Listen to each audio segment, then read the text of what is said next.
In the shadows where truth and tales intertwine, we find the thrilling, the chilling, the downright spine-tingling. From the paranormal to the peculiar, every echo has a story. Dare to delve into the unexpected, the unexplained? Brace yourself, for you're about to embark on a journey where fear meets fascination. Stay tuned if you dare, for stories that will make your heart race and your mind ponder. Welcome to the realm of the eerie, the realm of the unknown. And remember, like and subscribe, if you dare. In the early morning of summer 1967, I received a peculiar order from Colonel Myers. An order that would lead me down a path I never thought I'd traverse. A path where the line between the natural and supernatural blurred into obscurity. I was tasked with finding a young woman named Chloe, who was considered a threat of an unprecedented nature. My orders were clear: locate and neutralize. I was to treat her as extremely dangerous. Given my experiences, I knew better than to question the orders from my superiors. So, equipped with our gear, we set off into the foreboding wilderness. Our destination? The last known location of Chloe.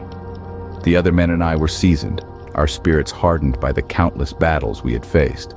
Yet, even we felt a growing unease as we ventured deeper into the forest, its eerie stillness punctuated occasionally by the faint noises of wildlife. We came upon a peculiar campsite, nestled in the heart of the forest. At first glance, it was like any other, a smoldering fire, signs of recent occupancy. But a closer look revealed a darker reality. The fire pit was adorned with bizarre symbols etched into the ground, burnt remnants of suspicious objects scattered around it. The sight was enough to unnerve even the bravest among us. One of the men clutched his cross, whispering a silent prayer to a higher power. Perhaps he hoped that God would shield us from whatever unknown we were heading into, or perhaps it was just a desperate plea for courage in the face of the inexplicable. We pressed on, guided by a trail of scratches etched into the bark of the trees. It led us to a clearing, and there we found a door that seemed to lead into a cave. The sight was as ominous as it was intriguing. As we pushed the creaking door open, we braced ourselves for the unknown that lay ahead.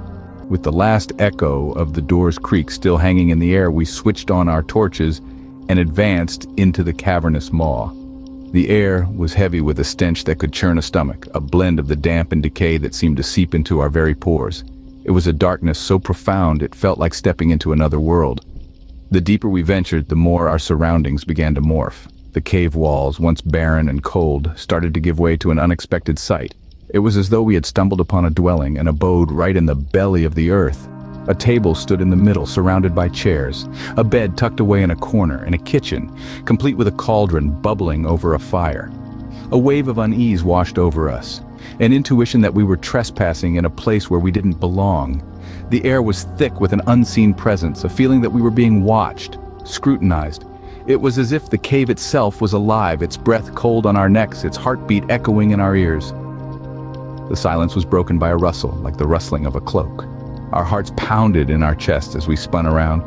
And then, standing right behind us, was an old hag, cloaked in black, her eyes as dark as the night. Her skin was a patchwork of wrinkles, a roadmap of age and time. The smell that wafted off her was more pungent than the cave itself, a smell that could singe nostrils and linger in your senses. Her laughter pierced through the silence, a screeching cackle that bounced off the cave walls, a chant in an unknown language filling the air. As quickly as she had appeared, she vanished, leaving behind a chill that seemed to seep into our bones. The air in the cave became suddenly cold, and the eerie silence was broken only by our own ragged breaths. The bravado that had carried us this far seemed to evaporate, replaced by a primal fear that gnawed at our resolve.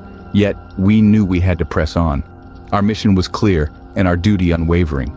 In the gloom, we spotted a frail figure huddled in the corner. A cage, and inside a young woman, her body frail and weakened. We recognized her instantly. It was Chloe. We freed her from the cage, her limp body barely able to stand. I slung her over my shoulder, her slight weight barely registering amidst the adrenaline rush. With Chloe in our custody, we began our cautious retreat. Every shadow seemed to dance menacingly. Every sound echoed ominously. We expected the hag to leap out at any moment to defend her lair, but she was nowhere to be seen. Perhaps our gunshots had deterred her, or maybe she was laying a trap. Either way, we had no choice but to press on, navigating the treacherous path back to the cave entrance. As we stepped out into the moonlight, a sense of relief washed over us. We had made it out of the cave, but our mission was far from over. Suddenly, Chloe began to thrash wildly. I dropped her in surprise, and she landed on the ground with a thud. Her head snapped back and her eyes, glowing a terrifying yellow, stared at us with a murderous gaze. We knew then that we were not out of danger. We had found Chloe, but she was not the innocent we had been sent to find. She was something much more dangerous, something much more terrifying, and she was free. Before we could react, Chloe darted into the forest, her monstrous howl echoing through the night. The forest swallowed her whole, as if she was a ghost vanishing into thin air. We were left standing, our hearts pounding in our chests, our minds racing with fear and confusion. We gave chase, pushing our bodies to their limits, our boots pounding against the hard forest floor. The shadows danced around us, playing tricks on our eyes, making it seem as if Chloe was everywhere and nowhere at the same time. But her speed was unmatched, a blur of movement under the moonlight that was always just out of reach. And then, out of nowhere, one of the men was gone. One moment he was there, running alongside us, and the next he was snatched away.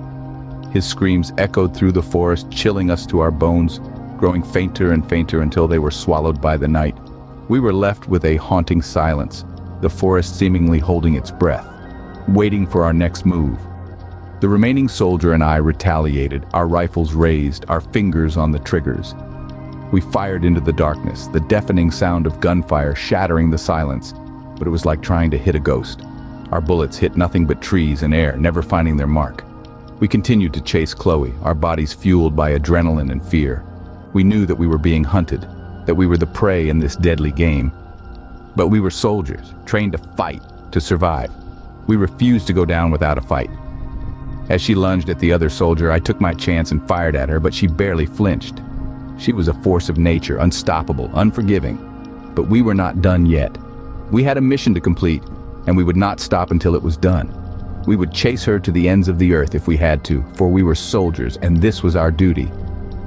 Chloe was ruthless, tearing into the man as I continued to fire at her.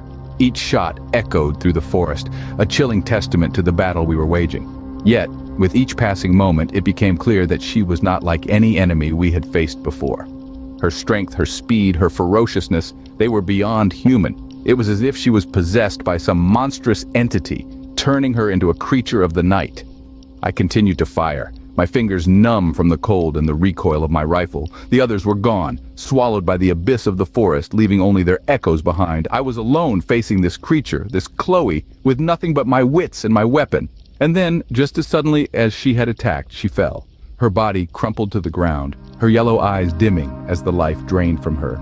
I approached cautiously, my rifle still trained on her, but it was over. Chloe was neutralized.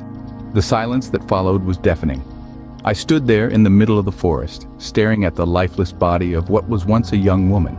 It was a chilling reminder of the horrors that lurk in the shadows, waiting to pounce when we least expect it.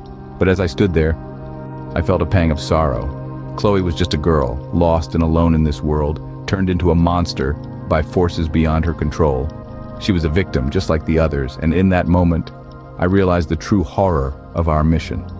We were not heroes, we were executioners, sent to kill, not to save. We had completed our mission. Chloe was dead. But at what cost? The men I'd come with, the lives we had taken, the horrors we had witnessed, they were a heavy burden to bear, and yet the mission was far from over. The old hag, the one who had turned Chloe into this creature, she was still out there. Somewhere in the depths of the forest, she was waiting, biding her time. And as I stood there, I knew that our battle was far from over. The mission was over, Chloe was neutralized.